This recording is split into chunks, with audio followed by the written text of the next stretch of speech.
नमस्कार, आप देख रहे हैं ग्लोबल इंडिया टीवी और मैं हूं आपके साथ प्रियांशु शर्मा। आइए रुख करते हैं आज की तमाम खबरों पर।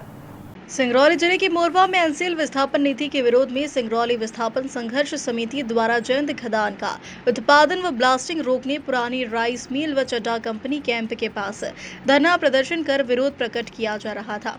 इसी दौरान दोपहर में 1 से 1:30 बजे के बीच 4 बार ब्लास्टिंग होने से धरना पर बैठे लोग आक्रोशित हो गए।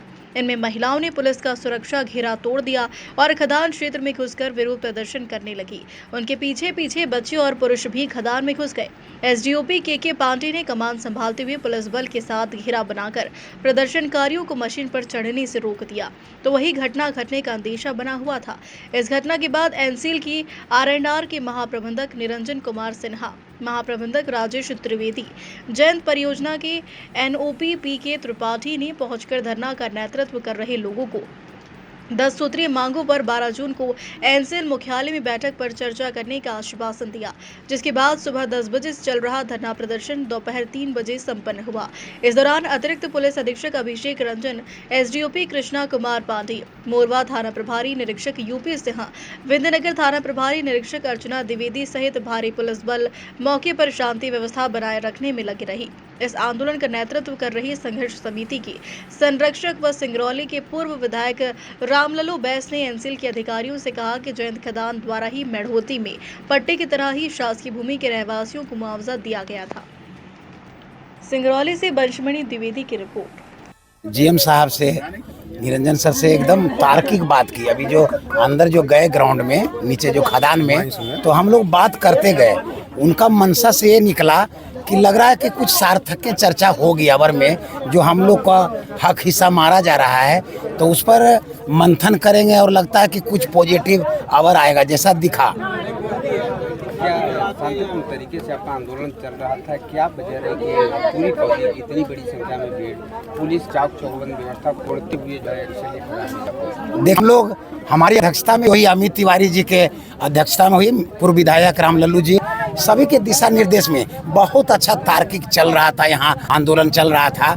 और अमित जी को बुलाया गया था थाने अध्यक्षता में, वहाँ बताया गया था कि हम आपके टाइम में जो रहेगा उसमें हम करेंगे। इन्होंने इस नियम को तार किया, उसके एवज में जनता क्रोशित हो गई। और हम लोग नियम के तहत थे, एक अध्यक्ष होने के नाते हमारी दायित्व बना है कि शासन प्रशासन का जो नियम कानून होता है उसको दायरे में रख करके किया जाए। हमने किया था, लेकिन वो जब छोड़ दिया जनता थोड़ा सा बेकाबू हो गई, लेकिन हमने रिक्वेस्ट किया और फिर सब लोग नीचे चले और जीएम सर, थाना के सारे अधिकारी सबके सामने बहुत अच्छा बहसें हुई, बात हुई। अनुबंध भूमि में बसे लोगों की उनकी मांग बस सीधी सी थी कि आप जो लाभ पट्टेदारों को दे रहे हैं वही लाभ हमें भी दीजिए। पूर्व में आपने ये लाभ दिया है लोगों को, समान लाभ सबको मिला है, चाहे पट्टे वाले हों, चाहे वन भूमि में हो या शासकीय भूमि में हो या अनुबंध की भूमि में हो, सब। इस रिगार्डिंग 18 तारीख की सभा के आप लोग सब गवाह रहे हैं।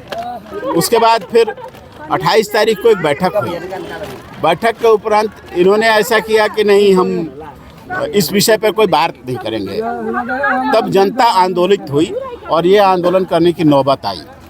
आज हम लोग यहाँ, कल एक बैठक हुई थी हम लोगों की थाने में, पुलिस प्रशासन के साथ, और एनसीएल के अधिकारी भी वहाँ थे।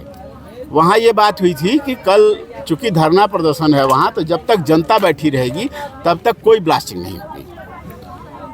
एनसीएल के अधिकारियों ने वादा किया था कि हम कल कोई ब्लास्टिंग नहीं करेंगे, पर आज लगातार 4 बार ब्लास्टिंग हुई।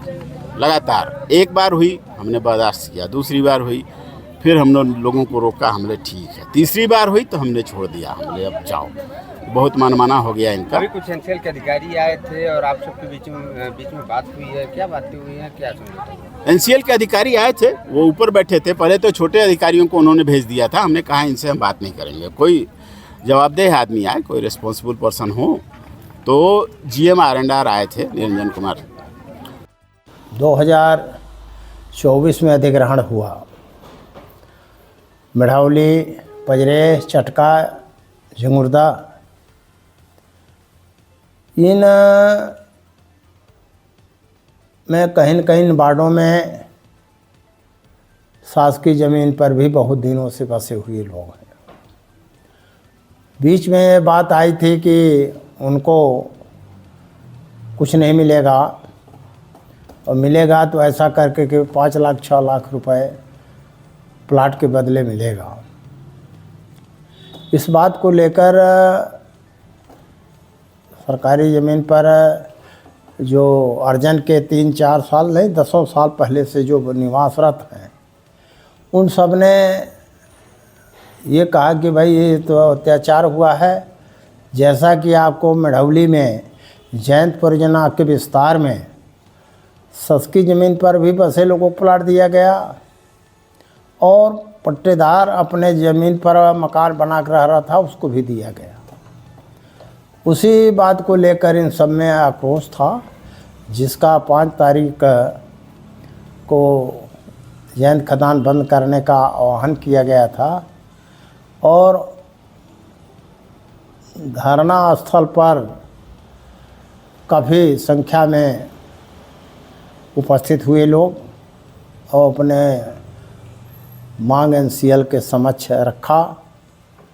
और मैं भी कहा कि भाई 2 तरह की नीतियां आज नए सिरे से न बनाई जाए।